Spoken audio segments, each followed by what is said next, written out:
Hi everyone, this is Ritika Goswami, your commerce educator and mentor. Hope you all are doing well. So welcome back to my channel Study Commerce with Ritika. तो अभी recently मैंने एक one shot revision series start किया हुआ है जो कि chapter one circular flow of income economics का आपको मैंने प्रोवाइड किया हुआ है एंड साथ ही साथ हमारे मल्टीपल चॉइस क्वेश्चन सीरीज भी चल रहे हैं तो अभी तक हमारे दो चीजों पे हम काम कर रहे हैं एक multiple choice question series and one shot revision session तो ये multiple choice question series and one shot जो रिवीजन सेशन है और सीरीज है वी कैन से तो ये क्लास ट्वेल्थ जो भी इस टाइम पे क्लास ट्वेल्थ में है और उनके बोर्ड्स आने वाले बोर्ड की प्रिपरेशन कर रहे हैं एंड साथ ही साथ जो सीयूईटी एस्पिरेंट्स हैं या सीयूईटी जो कि क्लास ट्वेल्थ के बाद से देना चाह रहे हैं या फिर वो स्टूडेंट जो क्लास ट्वेल्थ दे चुके हैं and currently they are preparing for the CUET exam तो उनके लिए भी काफी बेनिफिशियल होगा because as we all know कि जो सिलेबस है सीयूईटी का जो एनटी ने डिसाइड किया है वो हमारा सेम है सारी चीजें क्लास ट्वेल्थ की हैं इकोनॉमिक्स में आपका microeconomics and macroeconomics आ रहा है तो मैक्रो इकोनॉमिक्स हमें पता है कि वो हमारा क्लास ट्वेल्थ में है तो वो हमारा कवर अप हो जाएगा एंड साथ ही साथ में माइक्रो इकोनॉमिक्स के भी जो चैप्टर्स हैं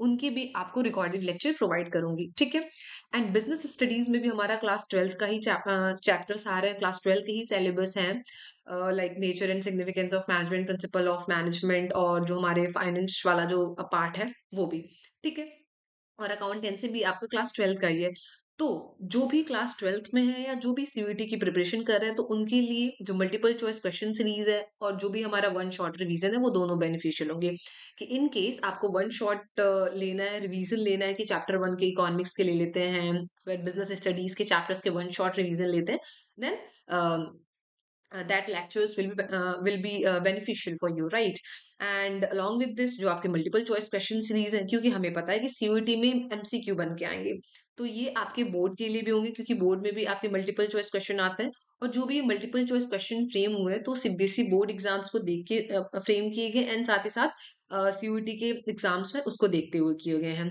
और साथ ही साथ अभी तो दो हमारे मैं इन दो चीजों पे काम कर रही हूँ multiple choice question series and one short revision right साथ ही साथ हमें और भी दिमाग में थॉट आएंगे हम और भी स्ट्रेटजी और वो सारी चीजें लेके आएंगे क्योंकि ज्यादा से ज्यादा स्टूडेंट्स को क्लास ट्वेल्थ और सीयूटी के स्टूडेंट्स को फायदे हैं ठीक है ओके तो आज हमारा जो टॉपिक है वो है चैप्टर टू ठीक है प्रिंसिपल ऑफ मैनेजमेंट ठीक है chapter two principle of management तो this is not one short revision session this is multiple choice question series ठीक है इसमें हम total 30 multiple choice question cover up करने वाले हैं that is going to be related to the principle of management ठीक है तो टोटल हमारे पास 30 मल्टीपल चॉइस क्वेश्चन होने वाले हैं ठीक है और इन टोटल 30 एमसीक्यू को हम तीन पार्ट में करेंगे एक हमारा पार्ट वन होने वाला है एक हमारा पार्ट टू होगा और the last one is part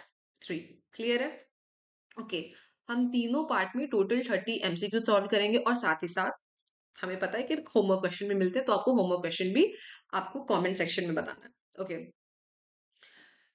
तो principle of management chapter one जो कि रिलेटेड था हमारा nature and significance of management में तो उसमें हमने already total 30 multiple choice question complete किए गए हैं और सारे कॉन्सेप्ट को अच्छे तरीके से समझे हैं और उसका मैं वन शॉट आपको लेक्चर भी प्रोवाइड कर दूंगी ठीक है ओके तो लेट्स गेट स्टार्टेड चलो फाइन तो सबसे पहले ये देख लेते हैं कि जो ये हमारा प्रिंसिपल ऑफ मैनेजमेंट है तो इसमें हमने क्या क्या कवर अप किया हुआ है किससे किससे रिलेटेड टॉपिक से आपको क्वेश्चंस बन के दिखेंगे इसमें तो आपको इसमें मल्टीपल चॉइस क्वेश्चंस दिखेंगे related to the principles of scientific management principle of scientific management जो साइंटिफिक मैनेजमेंट के जो प्रिंसिपल्स थे उसको किसने दिया हुआ है एफ डब्ल्यू टेलर ने दिया हुआ है ठीक है उसको एफ डब्ल्यू टेलर ने दिया है ये आपको याद रखना है ठीक है फिर आपको टेक्निक्स ऑफ साइंटिफिक मैनेजमेंट देखना है ये टेक्निक्स भी किसने दिया हुआ है सेम एफ डब्ल्यू टेलर ने दिया हुआ है ओके फिर आपको देखना है फ्योल्स प्रिंसिपल ऑफ मैनेजमेंट से रिलेटेड भी आपको मल्टीपल चॉइस क्वेश्चन मिलेंगे तो जो हेनरी फ्योल ने टोटल 14 प्रिंसिपल्स दिए थे ठीक है इसको किसने दिए थे हेनरी फ्योल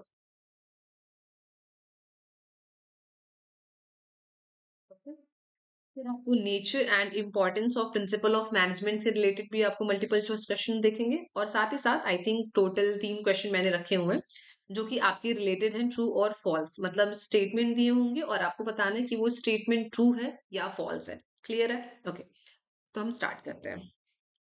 पहला क्वेश्चन जो कि आपका रिलेटेड है nature and importance of principle of management से। क्वेश्चन नंबर 1 to 6 जो भी आपको मल्टीपल चॉइस क्वेश्चन मिलेंगे वो आपके nature and importance of principle of management से रिलेटेड होंगे। क्लियर है? ओके, तो पहला question, management principles are what in nature. जो मैनेजमेंट प्रिंसिपल्स होते हैं उनका नेचर क्या होता है? क्या वो फ्लेक्सिबल होते हैं, क्या वो रिजिड होते हैं, क्या वो फिक्स्ड होते हैं, या option D none of these. आपको टोटल 4 ऑप्शंस दिए हुए हैं और आपको उन चारों ऑप्शन में से आपको करेक्ट ऑप्शन को चूज करना है। आपको बताना है कि जो मैनेजमेंट प्रिंसिपल्स होते हैं उनका नेचर क्या होता है। क्या वो फ्लेक्सिबल इन नेचर होते हैं, क्या वो रिजिड इन नेचर होते हैं, क्या वो फिक्स्ड इन नेचर होते हैं, क्या वो नन ऑफ दीज होते हैं।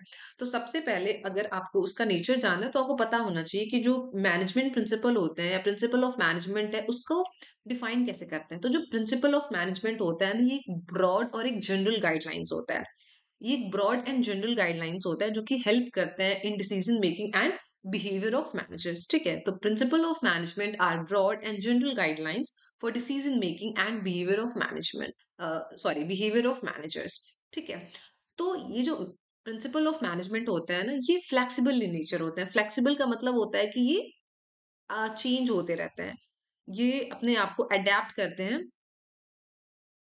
As per the environment, as per the situation, ये अपने आप को अडेप्ट कर लेते हैं। ठीक है,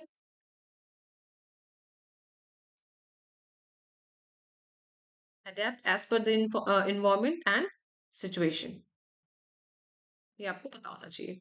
क्लियर है? ओके, और जो प्रिंसिपल ऑफ मैनेजमेंट होते हैं वो तो फ्लेक्सिबल इन नेचर होते हैं, but on the other hand जो प्योर साइंटिफिक प्रिंसिपल्स होते हैं ना, वो आपके रिजिड इन नेचर होते हैं। जैसे कि न्यूटन्स ने जो भी लॉ दिए हैं, फर्स्ट, सेकंड और थर्ड लॉ, वो फ्लेक्सिबल इन नेचर नहीं है कि एज पर इन्वायरमेंट और एज पर सिचुएशन चेंज कर लिए, नहीं।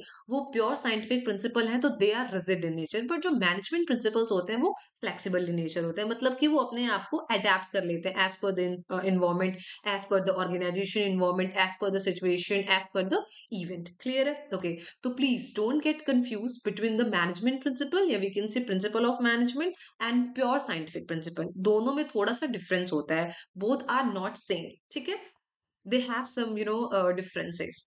Okay, fine. तो क्वेश्चन नंबर 1 हमारा आंसर क्या होगा कि management principles are flexible in nature, ना कि रिजिड इन नेचर। क्लियर है? ओके, अब आते हैं हम क्वेश्चन नंबर 2।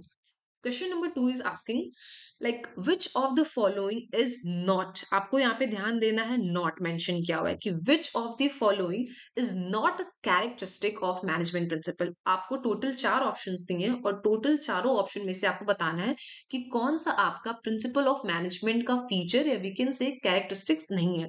इट मीन्स यहाँ से ये हमें पता चल गया कि इन चारों ऑप्शन में से टोटल जो 3 ऑप्शन है वो प्रिंसिपल ऑफ मैनेजमेंट के कैरेक्टरिस्टिक्स होने वाले हैं। सिर्फ एक ही ऑप्शन है जो कि मैनेजमेंट प्रिंसिपल का फीचर नहीं होगा, आपको उसको आइडेंटिफाई करना है। क्लियर? ठीक है, तो आप मुझे बताइए कि क्या जो मैनेजमेंट प्रिंसिपल होते हैं उनके पास यूनिवर्सल एप्लीकेबिलिटी होती है? ऑफ कोर्स, ये तो सही होगा, यूनिवर्सल एप्लीकेबिलिटी तो होती है। दूसरा, क्या जो मैनेजमेंट प्रिंसिपल होते हैं वो रिजिड रूल्स होते हैं? सोचिए, अभी रिसेंटली फर्स्ट क्वेश्चन में हमने डिस्कस किया कि जो मैनेजमेंट प्रिंसिपल्स होते हैं they are flexible in nature, वो रिजिड नहीं होते, वो फ्लेक्सिबल होते हैं। तो रिजिड रूल्स एंड रेगुलेशंस तो नहीं होता है, तो ये ऑप्शन हमारा क्या हो जाएगा? गलत हो जाएगा। ठीक है, option C, cause and effect relationship. क्या मैनेजमेंट प्रिंसिपल में कॉज एंड इफेक्ट रिलेशनशिप होता है? ऑफ कोर्स, तो ये ऑप्शन तो सही है। Option D, form by experimentation. क्या जो मैनेजमेंट जो प्रिंसिपल होते हैं आप उनको एक्सपेरिमेंटेशंस के थ्रू ये फॉर्म होते हैं, लाइक एक्सपेरिमेंट करते हैं तब जाके वो प्रिंसिपल बनते हैं? Of course, this option is also correct.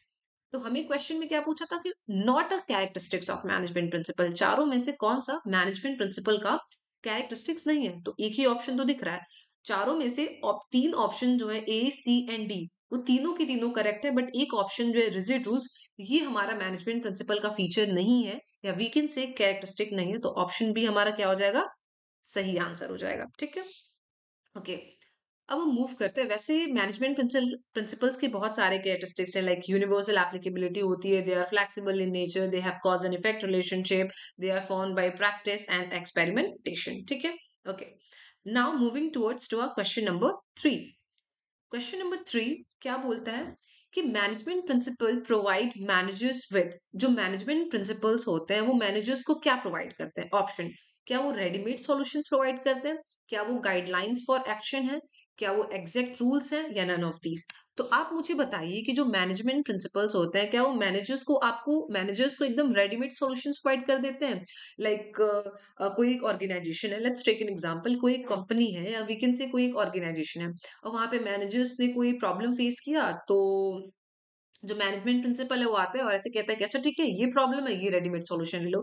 ऐसा नहीं होता है, मैनेजर्स को खुद वहां पे दिमाग लगाना पड़ता है कि अच्छा ठीक है ऐसा इवेंट है, ऐसे यहाँ पे एक्टिविटीज हो रहे हैं, तो मुझे कौन से प्रिंसिपल्स को फॉलो करने पड़ेंगे जिससे कि मेरा ऑर्गेनाइजेशन इफेक्टिवली और इफिशिएंटली काम करे।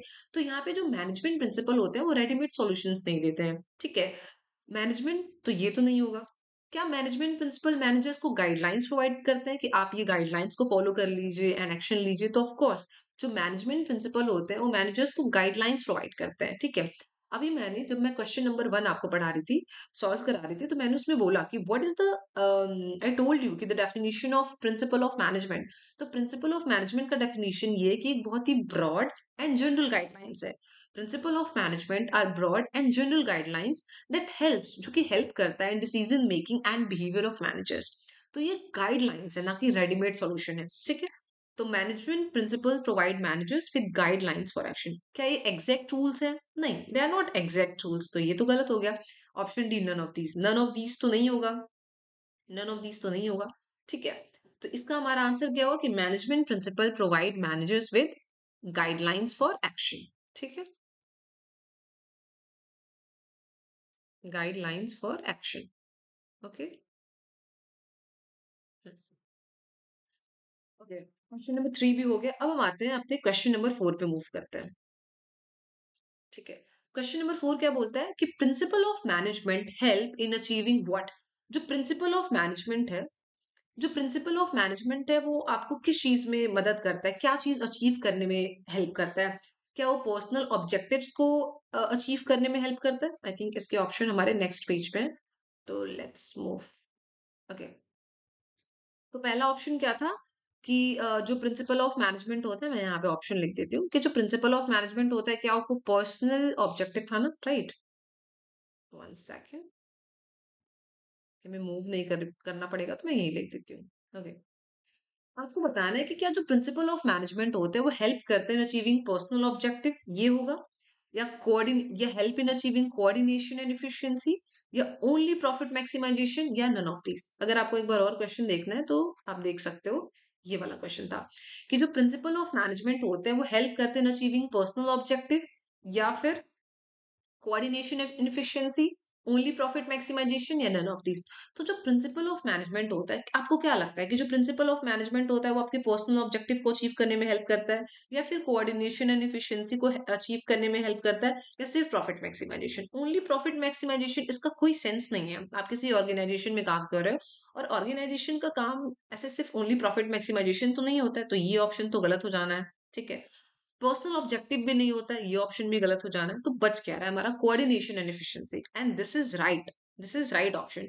क्योंकि प्रिंसिपल ऑफ मैनेजमेंट का एम होता है कि वो कोऑर्डिनेशन और इफिशिएंसी लेके आए, लाइक कोऑर्डिनेशन हो मैनेजमेंट और वर्कर्स के बीच में और काफी इफिशिएंट तरीके से ऑर्गेनाइजेशन काम करे, तो इसका वन ऑफ द ऑब्जेक्टिव होता है, ठीक है। तो principle of management helps in achieving coordination and efficiency, तो दिस इज करेक्ट ऑप्शन, ठीक है। तो ऑप्शन बी हमारा क्या हो जाएगा? करेक्ट हो जाएगा। One second. Hmm, okay. अब हम मूव करते हैं अपने क्वेश्चन नंबर 5 पे। Change the colour. हम्म,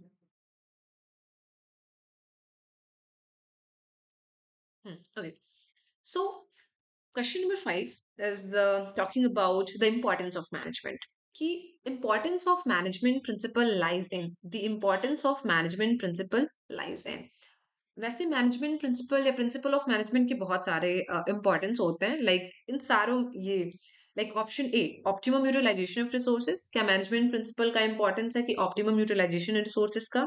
या फिर साइंटिफिक डिसीजन मेकिंग, हम जो डिसीजन मेकिंग वो बहुत ही साइंटिफिक तरीके से ले, या फिर मीटिंग चेंजिंग इन्वायरमेंट, या ऑल ऑफ द अबव। तो आपको पता होना चाहिए कि तीनों के तीनों जो ऑप्शन है वो मैनेजमेंट प्रिंसिपल के इंपॉर्टेंस है। लाइक इन तीनों के अलावा भी और भी मैनेजमेंट प्रिंसिपल के इंपॉर्टेंस है। Like optimum utilisation of resources तो है ही, कि ऑप्टिमम यूटिलाइजेशन करना है हमें रिसोर्सेज का। दूसरा हमारा साइंटिफिक डिसीजन मेकिंग, ये भी एक इम्पॉर्टेंस है। तीसरा हमारा मीटिंग चेंजिंग इन्वायरमेंट, ये भी हमारा इम्पॉर्टेंस है, वन ऑफ द इम्पॉर्टेंस है। फिर providing useful insight to the managers, ये भी हमारा होता है।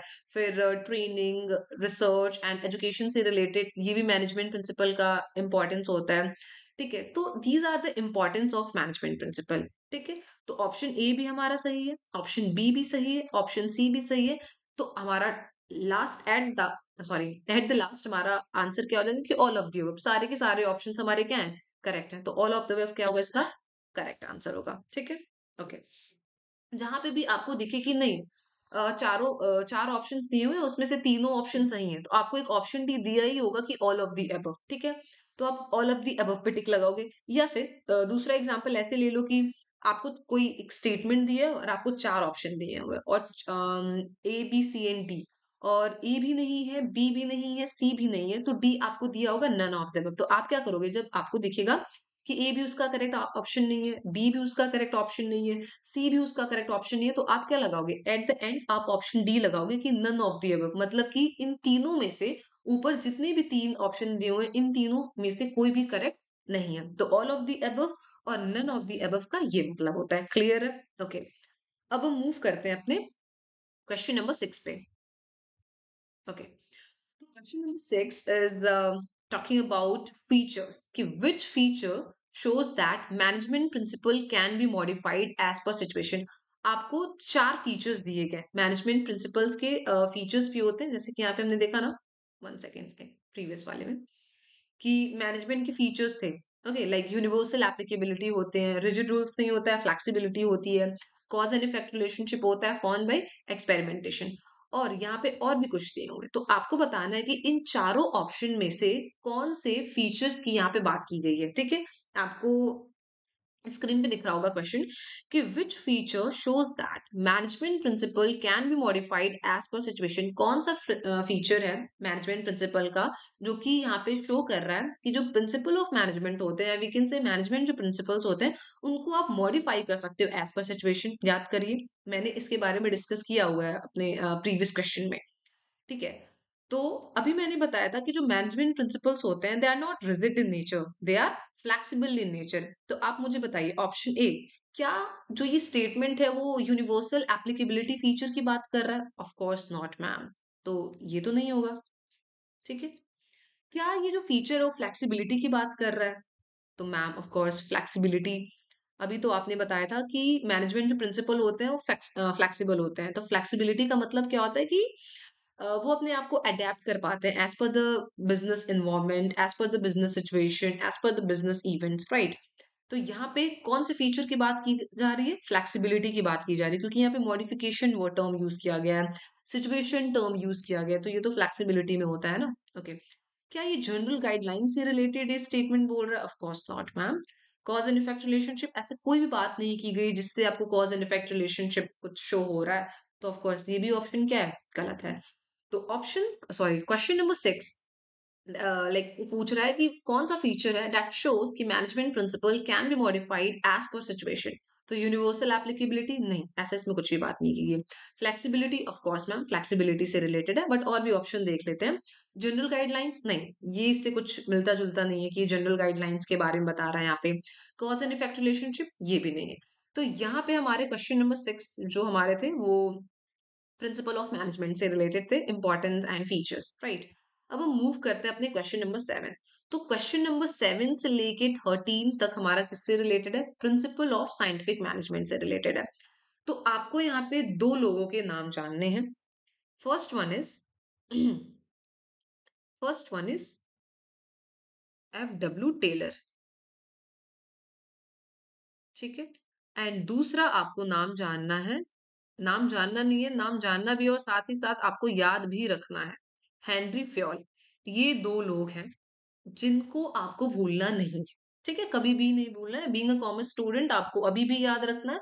आप बाहर पढ़ने चले जाओ, आपको फिर भी याद करना है, क्योंकि ये it's a basic thing. Every commerce student should know the name of these two individuals, FW. Taylor and Henri Fayol. ठीक है, तो एफ.डब्ल्यू. टेलर और हेनरी फ्योल आपके नाम तो जाना है। साथ ही साथ आपको ये भी जानना है कि जो एफ.डब्ल्यू. टेलर थे, उनको किस नाम से जानते हैं, उनको किसका फादर कहते हैं, और हेनरी फ्योल को किसका फादर कहते हैं। वैसे अभी आगे आएगा, बट मैं अभी बता दे रही हूँ आपको।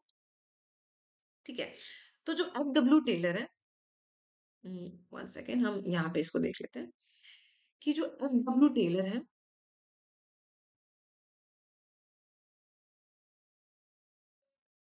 ठीक है, और यहाँ पे Henry Fayol.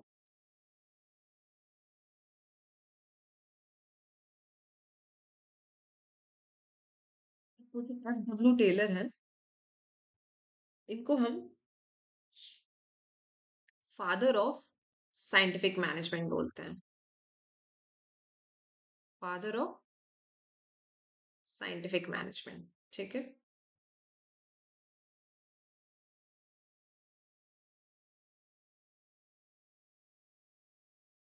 Hmm,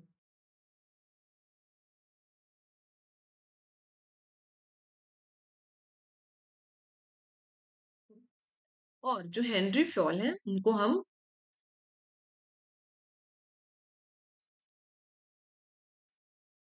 father of general management बोलते हैं। ठीक है, ये आपको याद रखना है। एफ.डब्ल्यू. टेलर को के नाम याद रखने हैं, और कैसे रखने हैं कि इनको फादर ऑफ, क्योंकि ये क्वेश्चन भी आ सकता है कि who is considered as a father of scientific management, और आपको ऑप्शन दे देंगे। तो आपको पता होना चाहिए कि FW. Taylor is known as, या हु इज नोन एज, या हु इज कंसिडर्ड। तो FW. Taylor is known as the father of scientific management, and Henri Fayol को is known as the father of general management. तो आपको please don't get confuse father of scientific management and father of general management. क्यों मैं बोल रही हूँ, क्योंकि बहुत सारे स्टूडेंट्स इसमें कंफ्यूज हो जाते हैं।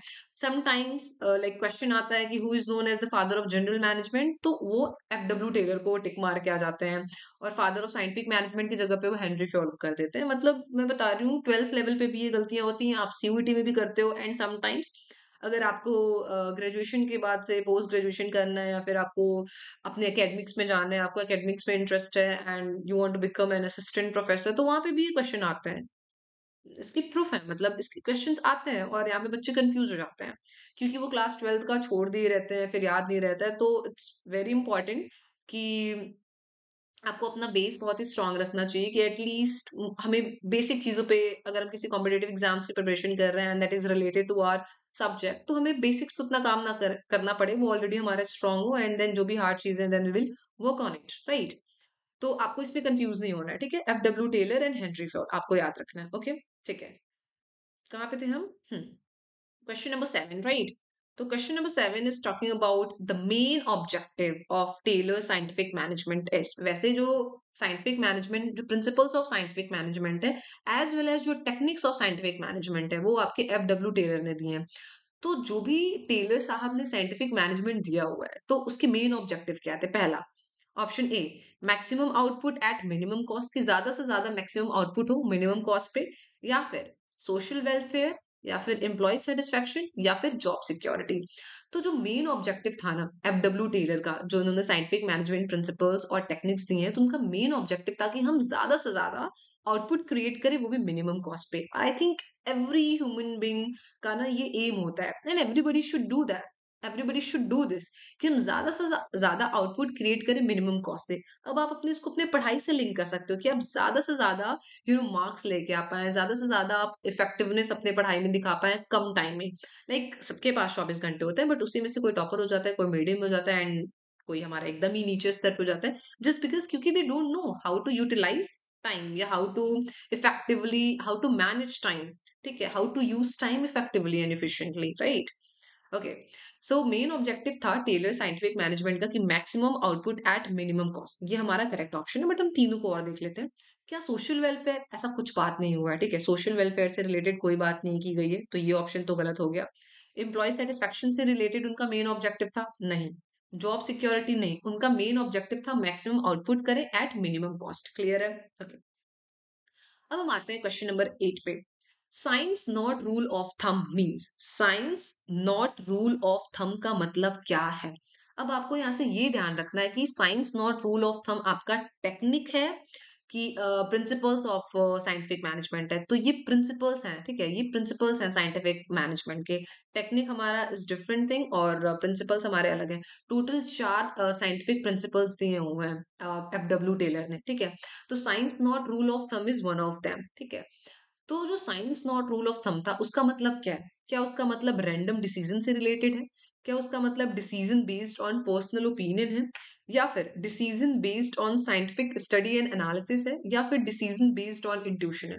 तो आपको यहाँ से पता करना है कि जो हमारे science not rule of thumb है उसका मतलब क्या है। तो जो science not rule of thumb है वो बताता है कि जो भी डिसीजंस हैं अकॉर्डिंग टू दिस प्रिंसिपल, जो भी आपके डिसीजंस हैं वो किस पे बेस्ड होने चाहिए, उसका एक प्रॉपर स्टडी होना चाहिए, एक प्रॉपर साइंटिफिक स्टडी होना चाहिए, प्रॉपर साइंटिफिक एनालिसिस होना चाहिए।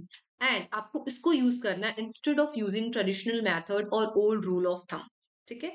मतलब आपको सारी चीजें साइंटिफिक स्टडी और साइंटिफिक एनालिसिस करके तब आपको डिसीजन लेना है, ना कि आप कोई hit and trial method use कर रहे हो, आप कोई ट्रेडिशनल रूल ऑफ थंब का यूज कर रहे हो। अब आपको ऐसा नहीं करना है, आपको साइंटिफिक चीजों से काम करना है, आपको साइंटिफिक स्टडी करना है, आपको साइंटिफिक एनालिसिस करना है एंड देन आपको डिसीजन लेना है फॉर योर ऑर्गेनाइजेशन और for your company, right.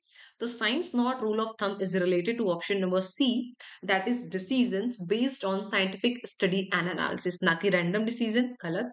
Decision based on personal opinion, that is also wrong. And decision based on intuition, क्या इंट्यूशन से रिलेटेड होता है? ऐसा कुछ नहीं है। इंट्यूशन का यहाँ पे कोई नामो निशान नहीं है। Science not rule of thumb में इंट्यूशन वर्ड ही यूज नहीं किया गया है। तो डिसीजन बेस्ड ऑन इंट्यूशन कहना तो एकदम गलत है। तो अगर आपको ना समटाइम्स कुछ स्टूडेंट होते हैं, लाइक अगर किसी ने अपना बहुत अच्छे से पढ़ा है तब तो वो तुरंत ऑप्शन सी को करेक्ट मारेगा। बट अगर किसी को थोड़ा सा भी कंफ्यूजन हो रहा है तो फिर आपको ना एलिमिनेट करना आना चाहिए कि ठीक है। बट इस वाले में तो आपको कोई एलिमिनेटिंग पावर अपना यूज नहीं करना है, आपको सिर्फ एक ही काम करना है कि आपको अच्छे से कॉन्सेप्ट पढ़ लेना है, क्योंकि दैट इज वेरी इजी। अगर आप इसमें भी एलिमिनेटिंग पावर यूज करोगे इट मीन्स कि फिर आपके नंबर ऑफ क्वेश्चंस गलत होने के चांसेस बढ़ जाएंगे, ठीक है। जो बहुत हार्ड क्वेश्चन है आप वहां पे एलिमिनेटिंग पावर यूज कर सकते हो। आप बेसिक क्वेश्चन और मीडियम क्वेश्चन पे भी आप एलिमिनेट करने लगोगे तो फिर it will create problem and it will create tension for you in future and as well as your parent, for sure. I am not like kidding, it's a serious issue कि फिर नहीं हो पाएगा। आपको एलिमिनेटिंग पावर वहीं use करना है जहां पे आप एकदम परेशान हो कि आपको नहीं समझ में आ रहा है। आपको 4 ऑप्शन में से आपने 2 ऑप्शन को ठहरा दिया है कि गलत है, 2 में कंफ्यूजन हो रहा है, तो वहां पे आपको ज्यादा हर क्वेश्चन में आपको कंफ्यूजन हो रहा है, हर क्वेश्चन में आपको कंफ्यूजन हो रहा है, then of course it will create problem. और फिर आपका टाइम भी जाएगा तो फिर आप उतने नंबर ऑफ क्वेश्चंस नहीं कर पाओगे। एंड आपको पता है कि सीयूटी में नेगेटिव मार्किंग है। क्वेश्चन गलत हुआ तो फिर आपने जो क्वेश्चन सही किया है वो भी उससे एक नंबर कम हो जाएंगे और बोर्ड में फिर आपको नंबर ही नहीं मिलेंगे। नेगेटिव मार्किंग नहीं है बट 80 में से फिर एक नंबर इधर आप चले जाओ, 79 पे पहुंच जाओगे, फिर और गलती करोगे तो 70 76 ऐसे पहुंच जाओगे ना। तो ठीक है, आपको ध्यान देना है। ओके, ठीक है, इसको देखते हैं। मुझे पता है कि मैं पढ़ा रही हूँ, आप बहुत अच्छे से पढ़ रहे हो and then you will get of course good marks. Okay, question number 9। तो question number 9 is talking about harmony not discord principle. तो हार्मनी नॉट डिस्कार्ड का मतलब क्या है? तो this is also one of the principle of scientific management that is given by Frederick Winslow Taylor. तो harmony not discord क्या बोलता है? Harmony not discord implies mutual cooperation between management and workers, या कॉन्फ्लिक्ट बिटवीन वर्कर्स की division of work, या that is related to competition. तो जो harmony not discard है वो आपको बताता है conflict between workers, no. Division of work, नहीं। कंपटीशन, नहीं। Harmony not discard implies mutual cooperation between management and workers. Actually this principle states that ki there should be cooperation, there should be mutual cooperation between management and workers, there is no need to conflict। आपको mutual cooperation रखना है management and workers के बीच में, ये हमारा harmony not discord principal बोलता है, ठीक है। Okay, now question number 10। Question number 10 क्या बोलता है कि mental revolution, mental revolution involves change in attitude of. जो मेंटल रिवॉल्यूशन जो है वो क्या बोलता है, उसमें इन्वॉल्वमेंट किसकी होती है? कि change in attitude of only management, only worker, both management and workers, की गवर्नमेंट। तो मेंटल रिवॉल्यूशन सबसे पहले इसका आंसर तो मैं बता दूंगी, बट जो ये मेंटल रिवॉल्यूशन टर्म है, तो ये आपको बताना है कि ये जो एक टर्म है, this is not the separate principle of scientific management that is given by F.W. Taylor. ये एक टर्म है जो कि इन चारों जो मैंने बताया, चार प्रिंसिपल ऑफ साइंटिफिक मैनेजमेंट है, तो इन चारों प्रिंसिपल में से एक प्रिंसिपल में आपका मेंटल रिवॉल्यूशन टर्म यूज किया गया है।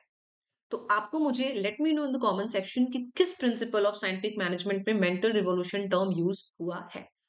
इसका आंसर मैं बता देती हूँ। वो वाले का आंसर आप बताओगे किस प्रिंसिपल में ये टर्म यूज हुआ है। इसका आंसर मैं बताती हूँ कि mental revolution involve change in attitude of, क्या ओनली मैनेजमेंट। मेंटल रिवॉल्यूशन जो है उसमें इन्वॉल्वमेंट होता है कि एटीट्यूड जो है आपको अपने एटीट्यूड में बदलाव लाना है। पर क्या वो सिर्फ मैनेजमेंट बदलाव लाएगा? नहीं। क्या वो सिर्फ वर्कर बदलाव लाएगा? नहीं। क्या वो गवर्नमेंट गवर्नमेंट तो कोई रिलेशन ही नहीं है। Both management and workers, of course this is the correct option.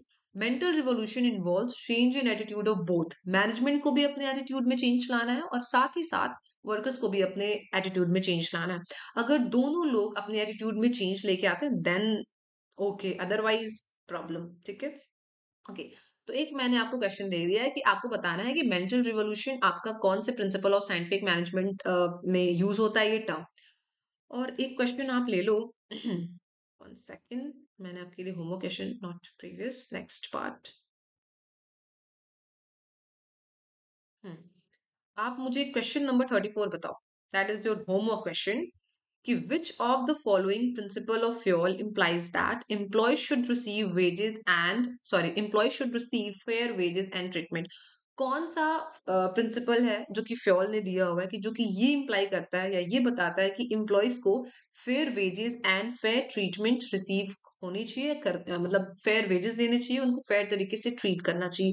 कि कौन से हेनरी फ्योल के प्रिंसिपल में मेंशन किया गया है?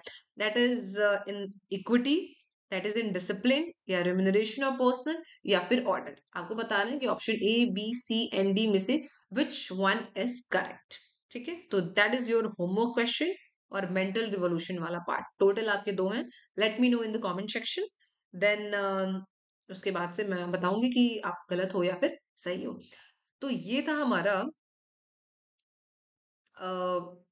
मल्टीपल चॉइस क्वेश्चन सीरीज का part 1, chapter 2, principal of management. I hope आपको बहुत सारे कॉन्सेप्ट्स क्लियर हो गए होंगे, और साथ ही साथ अभी हमारे पास और भी क्वेश्चन है, 20 एबव ही है, 22 23 समथिंग हमारे पास क्वेश्चन हैं जिनको हम नेक्स्ट पार्ट में कवर अप करेंगे। तो that's all for today, thank you so much for